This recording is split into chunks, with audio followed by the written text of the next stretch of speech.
Race जीतने के लिए दौड़ना जरूरी नहीं है, सबसे तेज दौड़ना जरूरी है। गाइज, इस वीडियो की लास्ट लाइन खत्म होने से पहले आप इतना मोटिवेट हो चुके होंगे कि शायद ही आपको स्टडी मोटिवेशन पर कोई और वीडियो देखने की जरूरत पड़ेगी। आप सभी स्टूडेंट जो ये वीडियो देख रहे हो, उनमें से सभी स्टूडेंट्स का रिजल्ट आ चुका है और आपने पूरे साल क्या किया इसका अंदाजा आपके रिजल्ट से लग चुका है। कुछ स्टूडेंट्स ने पूरे साल अच्छे से मेहनत करके अपने माँ बाप का नाम रोशन किया है और आप में से ही कुछ स्टूडेंट्स ऐसे भी हैं जो अपने माँ बाप का नाम रोशन करना तो चाहते थे लेकिन नहीं कर पाए, क्योंकि वो पढ़ना तो चाहते थे लेकिन नहीं पढ़ पाए। वो डिस्ट्रैक्शन को कम करके पढ़ाई में अपना 100% देना चाहते थे लेकिन नहीं दे पाए।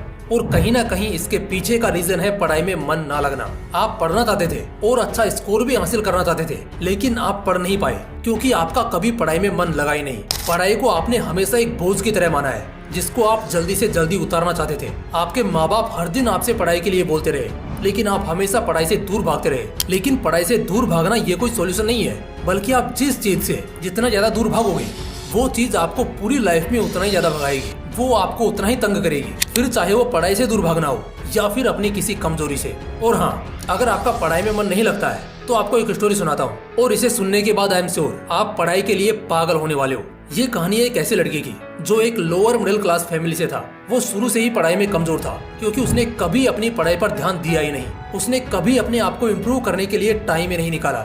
उसके पिताजी एक मजदूर थे जो 40 डिग्री सेल्सियस की कड़ी धूप में मजदूरी करके अपने परिवार का खर्चा चलाते, अपने बेटे की पढ़ाई के लिए पैसे कमाते। और उसकी माँ एक हाउस वाइफ थी जो कि अपने घर को संभालती थी। उसके पिताजी बड़ी मेहनत करके पैसे कमाते और अपने सारे सपने भुलाकर उन पैसों से अपने बेटे की फीस भरते। उसके बाद में जो थोड़ा बहुत पैसा बचता उनसे वो अपने परिवार का खर्चा चलाते। उनकी लाइफ में एक भी दिन ऐसा नहीं था जिस दिन वो काम पर नहीं जाते, क्योंकि पूरे परिवार की जिम्मेदारी सिर्फ उन्हीं के कंधों पर थी। फिर भी उसके पिताजी खुशी खुशी ये सारे काम कर लेते थे। पता है क्यों?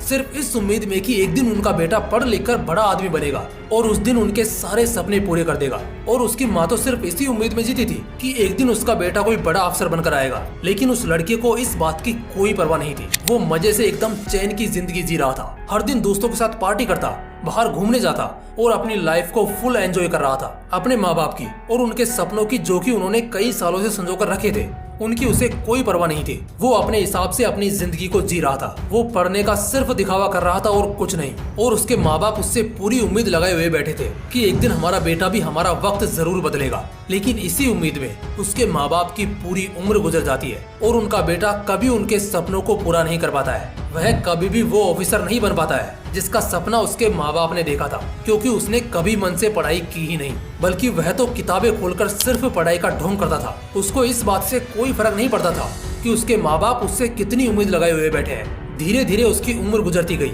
और वह एक एक पैसे के लिए मोहताज होने लगा। और वो समय आने में देर नहीं थी जब वह कुछ पैसे कमाने के लिए दर दर की ठोकरें खा रहा था। अब उसे अपना पुराना वक्त याद आने लगा जब उसके माँ बाप उससे पढ़ाई के लिए कहते थे कि बेटा पढ़ ले, ये वक्त दोबारा नहीं आएगा और जब तक तुम यह समझ पाओगे तब तक बहुत देर हो चुकी होगी। और आज उनके द्वारा कही गई ये बातें उसके सामने सच हो गई। अब उस लड़के की जिंदगी में पछतावे के अलावा कुछ नहीं बचा था। अब वो चाह कर भी कुछ नहीं कर सकता था, क्योंकि वक्त सिर्फ एक बार मिलता है सबको अपनी जिंदगी बनाने के लिए। अगर इस पूरी कहानी में से सिर्फ कुछ बातों को हटा दिया जाए तो ये कहानी किसी और की नहीं है, बल्कि ये कहानी आपकी है। क्योंकि तुम भी अगर इस लड़के की तरह पढ़ाई कर रहे हो ना, तो वो वक्त आने में देर नहीं लगेगी जो वक्त इस कहानी में इस लड़के का आ चुका है। क्योंकि आज अगर तुम वक्त की कद्र करोगे तो कल वक्त तुम्हारी कद्र करेगा, और अगर आज तुम वक्त के साथ खेलोगे तो कल यही वक्त तुम्हारी जिंदगी को एक खेल बना देगा। देखो, अब मैं तुम्हें ये सब बोलकर कि तुम्हारे मार्क्स कम आए, तुमने पढ़ाई नहीं की, अगर उस दिन पढ़ लेते तो आज तुम्हारा स्कोर अच्छा आता, आज तुम्हें यह वीडियो देखने की जरूरत नहीं पड़ती, माँ बाप के ताने सुनने नहीं पड़ते। ये सब बोलकर मैं तुम्हें गिल्ट फील नहीं कराना चाहता हूँ, बल्कि मैं आपको यहाँ पर मोटिवेट करने के लिए आया हूँ ताकि आप इस साल एग्जाम में फोड़कर अपने माँ बाप को और खुद को प्राउड फील करवा सको। तो देखो, अभी आपकी न्यू क्लास की पढ़ाई स्टार्ट होने वाली है और इस टाइम पर सभी स्टूडेंट मजे कर रहे हैं, लाइफ को एंजॉय कर रहे हैं। आप इस टाइम में थोड़ी थोड़ी भी मेहनत करके बाकी स्टूडेंट से बहुत आगे निकल सकते हो। बताता हूँ कैसे। देखो, अभी जस्ट आपकी क्लासेज स्टार्ट होने वाली है और जब आपकी क्लासेज स्टार्ट होंगी तो 99% स्टूडेंट उसके बाद ही अपना डेली रूटीन बनाएंगे, पढ़ाई की प्लानिंग करेंगे, ये सोचेंगे कि पढ़ाई कैसे करें और किस तरीके से करनी है। लेकिन अगर आप इस फ्री टाइम में अपने सिलेबस को अच्छे से एनालाइज करके प्री प्लानिंग कर लो तो आप बाकी स्टूडेंट से बहुत आगे निकल जाओगे। जिस टाइम पर सभी स्टूडेंट पढ़ाई की प्लानिंग करना स्टार्ट करेंगे तब तक आप अपनी प्लानिंग कंप्लीट करके पढ़ाई स्टार्ट भी कर चुके होंगे। ऐसा करने से आप ज्यादा तो नहीं लेकिन 75% स्टूडेंट से ऑलरेडी काफी आगे निकल चुके होंगे। आपको पूरे सिलेबस के बारे में सब कुछ अच्छे से पता होगा कि मुझे अपनी पढ़ाई किस तरह से स्टार्ट करनी है और किस तरह से रेगुलर पढ़ाई करते हुए अपने सिलेबस को एग्जाम से पहले कंप्लीट करना है। देखो, जो वक्त गुजर गया उसका आप कुछ नहीं कर सकते हो, लेकिन जो वक्त आपके पास है उसका अच्छे से यूज करके आप अपने फ्यूचर को सेट कर सकते हो, अपने करियर को बना सकते हो। तो चॉइस आपके हाथों में है कि आप जो वक्त निकल गया है उस पर रिग्रेट करते हुए अपनी जिंदगी को गुजार दोगे या फिर जो वक्त आपके पास है उसका अच्छे से यूज करके अपनी लाइफ को ब्राइट बनाओगे। देखो, सच तो यही है कि जिंदगी को जीने के लिए आपको मेहनत तो करनी पड़ेगी। अगर आप आज मेहनत करोगे तो कल चैन से बैठकर खा लोगे, लेकिन अगर आप आज चैन से बैठ जाओगे तो कल चैन से बैठकर नहीं खा पाओगे। वो किसी ने कहा है ना कि अगर आज 8 घंटे अच्छे से बैठकर पढ़ाई कर लोगे तो कल 12 घंटे खड़े होकर धूप में काम नहीं करना पड़ेगा। यही सही टाइम है खामोशी से पढ़ाई करने का, क्योंकि अब आपके पास टाइम भी है और पढ़ने के लिए पूरा सिलेबस बाकी भी है। तो आज और अभी से अपना एक डेली रूटीन बनाओ और फिक्स करो कि हर दिन आपको कितने घंटे पढ़ना है, किस चैप्टर को कब पढ़ना है और किस सब्जेक्ट को किस टाइम पर फिनिश करना है। जब तक आप डेडलाइन नहीं बनाओगे तब तक आप कभी भी अपने सिलेबस को फिनिश नहीं कर पाओगे।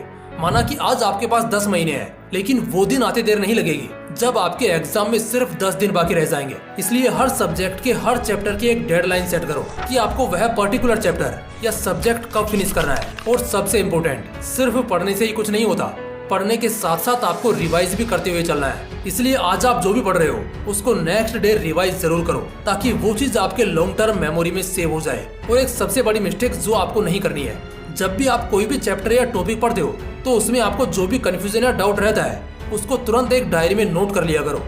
और जब भी आप ऑनलाइन लेक्चर अटेंड करते हो या फिर क्लास लेते हो तो उसमें टीचर से पूछकर उस डाउट को तुरंत ही सोल्व कर लिया करो, क्योंकि बाद में यही डाउट आपका एग्जाम के टाइम पर बहुत ज्यादा टाइम वेस्ट करने वाला है। इससे आपका सिलेबस भी कंप्लीट नहीं हो पाता है और ऐसा कई बार मेरे साथ भी हो चुका है। इसलिए ये सब मैं पहले ही बता रहा हूँ ताकि मेरी ऑडियंस वो मिस्टेक ना करे जो मिस्टेक आज से कई साल पहले मैंने की थी। इसलिए कोई भी डाउट या टॉपिक पेंडिंग में नहीं रखना है, जो भी करना है शुरू से ही साथ में करते हुए चलना है। यानी कि कोई भी डाउट हो या टॉपिक हो, सब कुछ शुरू से ही सिस्टमैटिक ढंग से पढ़ते हुए चलना है ताकि बाद में किसी भी तरह की कोई दिक्कत नहीं आए। और लास्ट में बस इतना ही कहना चाहूंगा कि चाहे कितनी भी मोटिवेशनल वीडियोस देख लो, वर्ल्ड के किसी भी बेस्ट मोटिवेशनल स्पीकर की स्पीच सुन लो, किसी भी तरह की इंस्पिरेशनल मूवी देख लो, लेकिन जब तक आप खुद डिसाइड नहीं करोगे, जब तक आप खुद कोई एक्शन नहीं लोगे, तब तक इस दुनिया की कोई भी वीडियो, कोई भी स्पीच आपको मोटिवेट नहीं कर सकती है। मोटिवेशन एक चिंगारी की तरह होती है जो कि कुछ टाइम के बाद में शांत हो जाती है और उसके बाद में आपको खुद अपने आप को डिसिप्लिन में रखना होता है ताकि आप कंसिस्टेंसी के साथ अपने गोल पर काम कर सको। और अगर आप अब तक इस वीडियो के लास्ट में बने हुए हो तो सच में आप एक सीरियस स्टूडेंट हो और अपनी लाइफ में कुछ बड़ा करना चाहते हो। मुझे पूरी उम्मीद है कि एक दिन तुम अपनी लाइफ में कुछ बड़ा जरूर फोड़ोगे, क्योंकि जो इंसान कुछ बड़ा सोचने की हिम्मत रखता है उसके अंदर कुछ बड़ा फोड़ने का जज्बा भी होता है। बस जरूरत है तो सिर्फ उसे शुरुआत करने की। तो गाइस, अगर आपको ये वीडियो पसंद आई हो तो इसे लाइक करके चैनल को सब्सक्राइब जरूर करना। और हाँ, नेक्स्ट वीडियो आपको किस टॉपिक पर चाहिए ये कमेंट बॉक्स में लिखकर जरूर बताना। जिस टॉपिक पर सबसे ज्यादा कमेंट होंगे नेक्स्ट वीडियो आपको उसी टॉपिक पर जरूर मिलेगी। मिलते हैं नेक्स्ट वीडियो में, तब तक के लिए जय हिंद, जय श्री कृष्णा।